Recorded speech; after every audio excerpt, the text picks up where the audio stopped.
Hi everyone, and welcome back to another episode of Angie Speaks. I'm so sorry that it's been a little bit of a long wait, but I've just moved and kind of settled in my new place. As you can see, we're still waiting on furniture and we're not fully unpacked yet, so for now you're just gonna have to enjoy the view of like this weird painting that I've done. But I do promise the bookshelf will be back so you can continue guessing what I have and stuff. We're also going to be making a whole new set, so this setup is just completely temporary, so please bear with me. Even though I've been away for a little while, I've still been quite busy and I've been up to quite a few things. I'll leave a link to some of them in the description. I did a really wonderful talk with Kelly-Ann Maddox on her channel about politics and spirituality. I did like a impromptu chat with Libertarian Socialist Rants, which was really exciting, and Anarcho Winter. I was also featured on one of Lacking Saints videos. He's a really great YouTuber and I'll leave a link to his channel in the description so you can check it out. I'm also featured on the recent Discontent podcast with American Johnson and a few other really cool YouTubers. And I'll leave a link to that as soon as it's up. I'll post it on Twitter. So if you're interested in checking out any of the things that I've been up to while I've been away, I'll leave all the links in the description. So today I'm going to be talking about the Victorian Workhouse institution in Britain. I'll be exploring the terrifying and cruel ethos behind its construction, and I'll also be unpicking the parallels that have emerged within the modern British welfare system.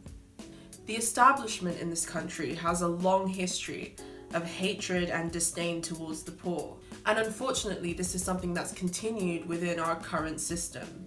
So stick around and hopefully you'll enjoy what comes next. It's time to get Dickensian.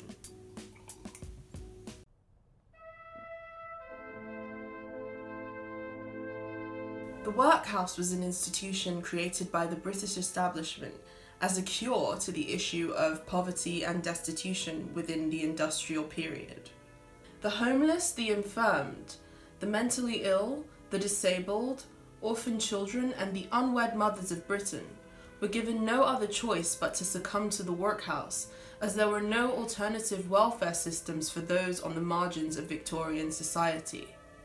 Even minor illnesses could force a poor individual into the hands of the workhouse, because this was one of the only places where people who had no money could receive free healthcare.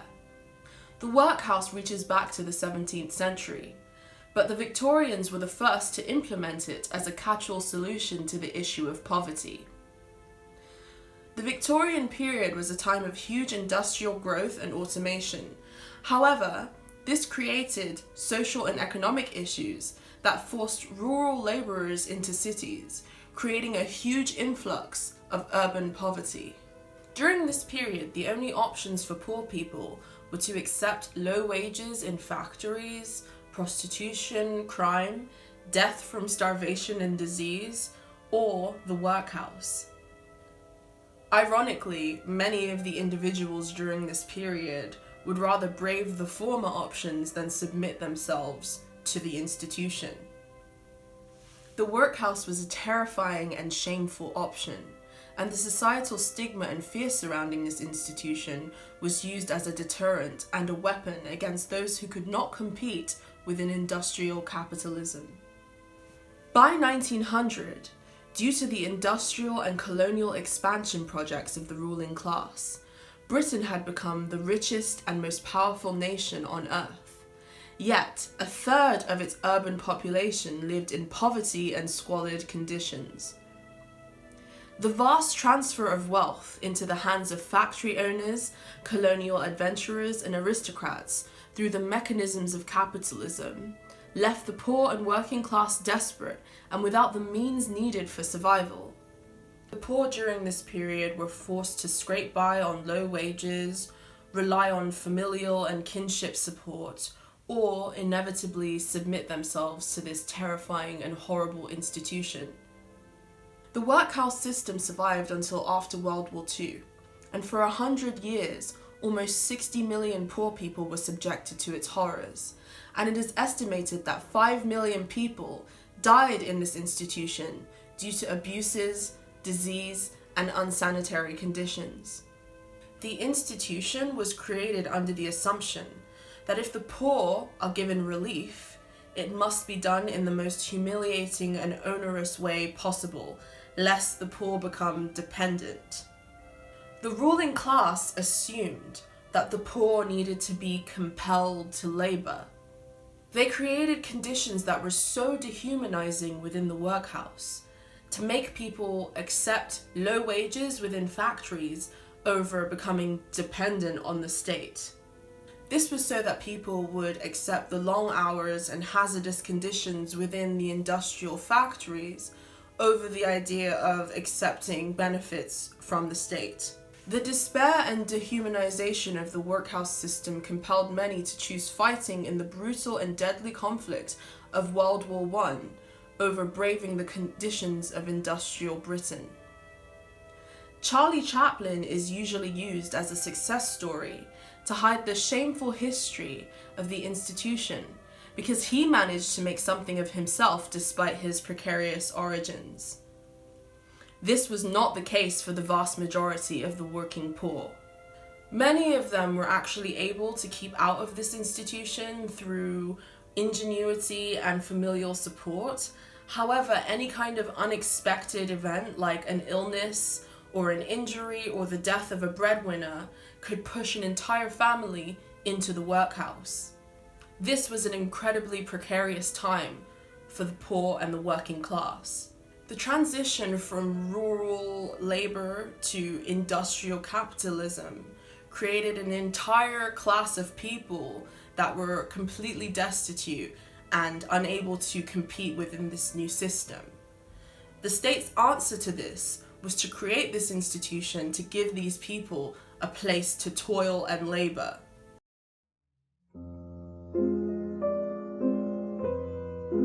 Workhouses were specifically designed to shame and humiliate the poor. The idea was that if conditions were as harsh and as demeaning as possible, this would deter people from wanting to use the workhouse as an option. Therefore, they would be able to use them in factories to support this new industrial period that was happening at the time. The establishment also wanted to keep the welfare bill to the minimum possible. The architecture of the workhouse was actually modelled after Jeremy Bentham's panopticon. This was a building model that was designed to exert maximum psychological control and create an environment where inhabitants would police themselves with little interference from the authorities. The design of the buildings were intended to create feelings of alienation and fear, and this often manifested itself in psychological issues that were commonplace within this institution. The staff and authorities within the workhouse included a master, a matron, a medical officer, a chaplain or priest, a porter, and a school teacher for the children, all of whom enforced strict rules, inflicted harsh punishments on dissidents, and even used violent and psychological torture to maintain order and discipline. Punishment included beatings, starvation, confinement in a room for up to 48 hours, and even sexual abuse was commonplace as a tool to humiliate. In order to be admitted to the workhouse, the poor were first means tested. Means testing was a common method used by authorities to determine whether a person was truly destitute. In order to qualify, a person would have to provide proof of their poverty and demonstrate to the authorities that they had no living relatives that were capable of supporting them. Upon admission to the workhouse, families were separated, men from women, children from parents, and their personal belongings were stripped from them and they were given a basic uniform to wear. This process was usually the first humiliation the poor suffered within the institution, as they were often stripped naked by a stranger, bathed and deloused. The policy of separation and depersonalization was employed by the authorities to stop what they deemed the spread of poverty and degenerate behaviors. They also had very deep fears about poor people breeding, and there were some very eugenic-y undertones to the whole system. The authorities believed that poverty was an innate characteristic and could be remedied by strict boundaries. The authorities did not believe that the issue of poverty was linked to industrial capitalism. They saw poverty as a moral failing and believed that the only remedy to this was harsh austerity and restriction. The workhouse poor were then categorized and separated into the worthy and unworthy poor. There were special quarters for those deemed worthy, and they were separated from those branded malingerers and others of questionable character. This policy killed any chance of solidarity among the poor and caused division and confusion. Workhouse inmates were placed on a rigid schedule and were forced to work long hours performing menial tasks for no pay. The tasks included things like breaking rocks, crushing bones for fertilizer, and picking apart rope. A lot of this labor was completely pointless, and the authorities forced inmates to work for the sake of keeping them busy. This conformed to the Victorian Protestant ethic of work for its own sake being a moral thing. This aligned with industrial capitalism and created a whole new form of meaningless, soul-crushing work that heightened despair. The workhouses were conducted under the assumption that people are naturally lazy, and if given the opportunity to slack, they would happily do so. There was an atmosphere of deep contempt for the poor, and these assumptions and prejudices created a cruel and inhumane institution. Children were hired out to factories for work, people lived in small and unsanitary conditions, and the sick were even sedated with opium. If a person was unfortunate enough to die in the workhouse, their dead bodies were considered the property of the state. The workhouse would often sell the cadavers to medical institutes without the consent of living relatives. Back then, poverty was considered a crime, and a poor person who died in the workhouse was expected to pay their welfare debt to society by allowing their body to be dismembered and dissected. This was deeply upsetting to families because of the religious belief back then about the importance of a Christian burial. Even in death, a person in the workhouse remained the property of the state.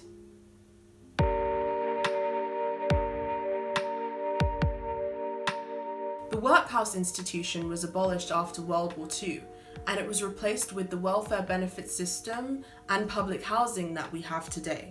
Although this is a far more humane system than the previous one, some of the residual ethos still remains today.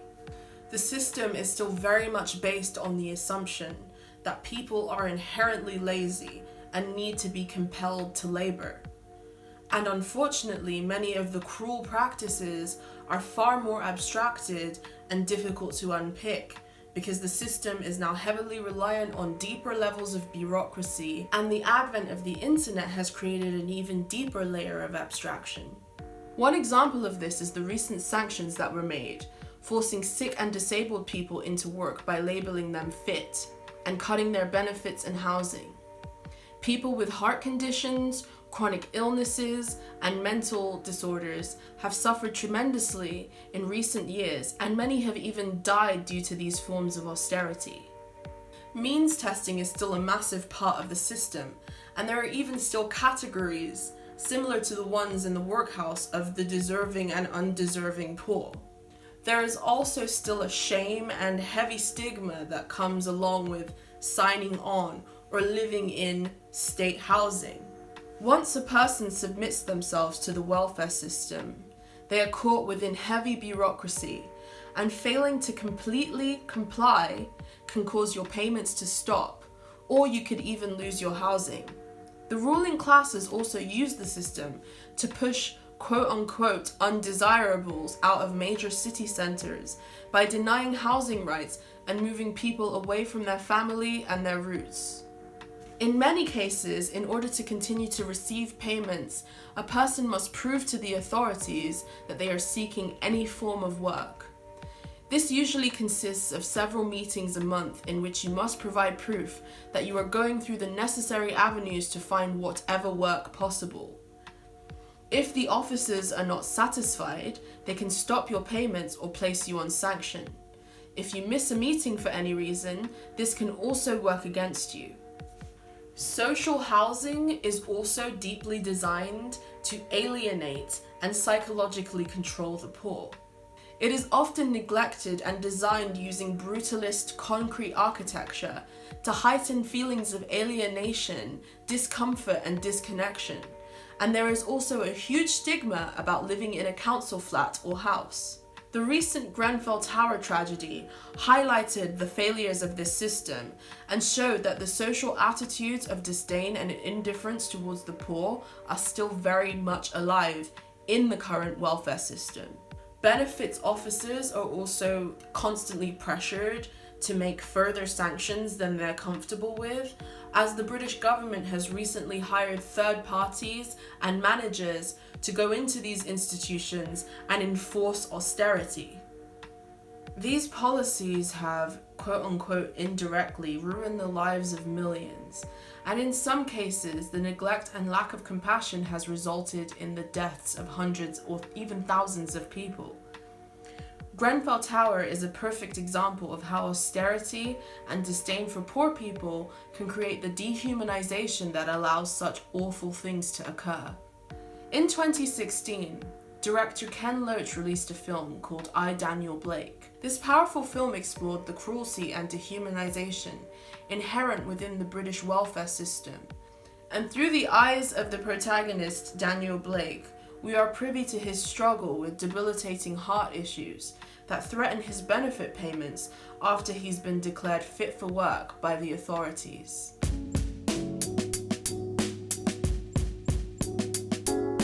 The Victorian ethos of disdain and indifference towards the poor is still very much alive in British society today, and unfortunately it's taken more insidious forms. The assumption that people are lazy and inherently parasitic is a very dangerous and foolish foundation for any society to build its welfare system on. People actually do tend to be ingenuitive and productive when their primary needs are met. A system that dehumanizes and punishes people under the assumption that they are inherently lazy is an inherently flawed system. People do not need to be compelled to labor by the state or any other form of coercive power like capitalism. People actually enjoy expressing their ingenuity and having agency in the world. This is a massive and vital part of our well-being as people. These dehumanizing systems are a form of social murder. People love to talk about the body count of communism. They also love to talk about the body count of any other social system outside of capitalism. But capitalism has the hugest body count. Nobody ever talks about the social murder that's going on within the system right now in many different forms. Nobody talks about the 5 million in the workhouse. When I was much younger and I was first learning about the atrocities committed by Britain in Africa and other parts of the world, I used to think, how could the establishment be so cruel? But then I realized that the British establishment had been doing this to their own people at the same time.